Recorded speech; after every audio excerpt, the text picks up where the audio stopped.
App Planning for Success. Brought to you by Software Accelerator Playbook. On Instagram at S.A.Playbook. Today we are talking all about what happens if you end up with an app that's confusing, hard to use, and people can't get value out of it. Now, what's happening here? So there's something called UI and UX. UI is how something looks. UX is user experience. So it's, generally how the app flows. What the person is basically doing in order to get the thing to happen. So we've all had this happen to us where we're trying to use an app, we're trying to use a software, something's not working the way we want it to, or something's frustrating or confusing. Maybe something's hidden in the wrong place, or that where we wouldn't necessarily expect it. Something should be at the top of the page, really easily accessible, but maybe it's buried down below. And you have to you have to click 3 times to get the thing to work.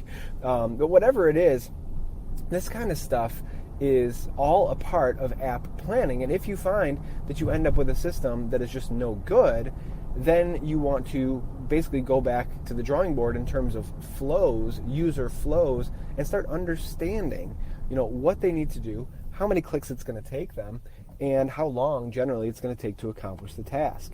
Testing is also really, really helpful here, that if you pay attention to and watch people use it, watch people use your app, then you can really get a good idea of how people are getting frustrated and what's going on. So if you can't figure it out yourself, or if you're trying to just kind of think through, what do I do next? And then regardless of whether you've actually already built an app and you're trying to make it better, or you're trying to figure out your flows, you're trying to figure out your user flows, you're trying to figure out what's going to be happening in this app, where do I start, what do I do? Start writing out all the different user flows. So figure out one main piece of value that somebody's going to be getting from the app, and then write start to finish how that happens, right? Count the number of clicks that it takes to happen from the beginning to the end. Try to get a generalized idea of how long it's taking, and then ask yourself, is this appropriate?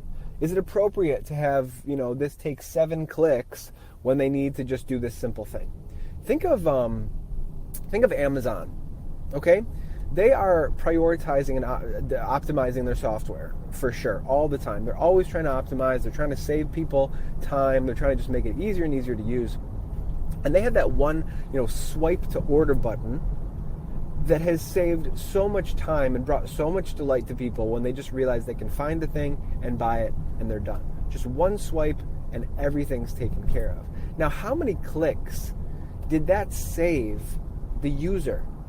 If the user ordinarily, would have to, type in a new address and type in the credit card and, then click to take a look at the purchase summary and then scroll down and click again, and then there's a pop-up, are you sure? And then you click OK or whatever else it is. They got rid of so much hassle. They got rid of so much friction that they're absolutely making more money because of getting rid of those clicks. Because they got rid of clicks, more people got more value, and more people will then choose to come back because they're saying, well, this is easy. I really, really like how this goes. So, for starters, just mapping that out, just writing out the user flow from top to bottom of how the user, will either will get value from the app, or if you already have an app, already getting value from the app, but what exactly do they have to do? What steps exactly do they have to take? And do each step on one line. And then try to figure out, can I get rid of at least one of these? Can I wrap 2 of these into one step? Can I, just assume, as opposed to, popping up and saying, okay, can I just assume that if they've gone through this before, that I could just say, automatically yes, that they can just move forward? Whatever it is, if you're seeing all those different steps and you're seeing all those different clicks, you should be able then to try to modify, get creative, and modify the flow so that the user, takes less time and has less hassle in order to get that thing done. So this may be swiping, this may be clicking, this may be, doing, any number of things. But if you can see that whole flow in front of you, and I'd probably suggest a spreadsheet, because then everything's really regimented and segmented out, then, to the side of it, you can say, is this important? Is this not important? Is this something that is this something that can be wrapped into another step? Whatever it is, you may well find that as soon as you write out all the steps, you start realizing, oh, this is too many steps to get that done, and then maybe you'll just know right away, oh, okay, I'll just get rid of this step. Maybe the first time they have to enter information, but then I'll have a little button there that says, save this as default information for the future, and then the next time it skips that step, right? So you can do that too, where maybe you do have to have them entering in certain information, or whatever it is, where you're like, well, I can't take that step out. Well, can you save it to the database, and then the next time they log in, then when they're doing the flow, then it's one less click for them. That really matters over time. And I know it seems kind of silly to be focused on a click, but it really does matter, in terms of saving time, thinking about what the user's actually going to go through. And more often than not, it's easy to ignore a flow that you've already created, because it's almost like you've closed the book on it. You've done your work, you made your flow, and then you're finished. You're not really using your own software necessarily. You're focused on other aspects of the business, or responding to a customer, any number of things that you need to attend to. You're not necessarily going through the software yourself, using the software yourself.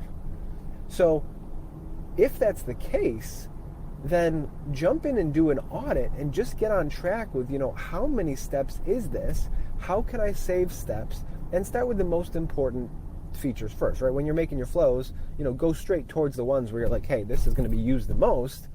And then literally count the number of clicks and count the length of time it takes for you to get through the flow. And then from there, just go for the most annoying. You don't have to knock down every single issue. You can just start with the issues that are most pressing, and that's going to have the biggest impact. But ultimately, when you're starting with an app and you're trying to design something that's really, really helpful to people and really fun and really nice and easy to use, or whether you already have something that's kind of clunky and you want to speed it up, writing down all those different user flows and going through step by step to try to figure out, how can I wrap steps into one? How can I delete steps? How can I modify steps to assume a piece of information or save a certain setting that they just don't need to choose over and over and over and over again. And again, use that model of Amazon, the swipe to order. Amazon's already got your credit card. They've already got your address.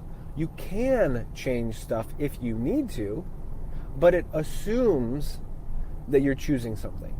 So it's not that you it's not that you're not able to choose things. It's not that you're locked in, because you can modify. If you need to modify your address, or if you need to modify your card or whatever, you can go and do that. But they're making assumptions in order to help save you time. And the majority of the time, far majority of the time, yeah, your address isn't changing. Yeah, your credit card isn't changing. So, and then even your shipping method, right? It's not changing. Stuff has kind of stayed the same. So as you go through, try to prioritize, the most annoying user flows. And as you detail them out, try to figure out what steps you can get rid of. And maybe in some cases, you may actually need to completely redesign the UX. You may need to completely redesign how somebody gets something. And you'll have to be the judge there, or if you want help, ask for help. But the idea being that you need to always prioritize how an app feels for somebody, how much time it takes somebody to get value out of the app. And if it takes too much time, then there won't be user adoption. People will say, I'll just do something else. I don't like this. I don't want to spend time here because it's just a waste of my time. Versus if it's really easy and really straightforward and really intuitive to be able to get through your app, then people are going to have a joy moment, and they're going to come through again and again and again. They're going to want to be in your app because it's a joy to use and it's simple to use. Hope this has been helpful to you. I will see you tomorrow.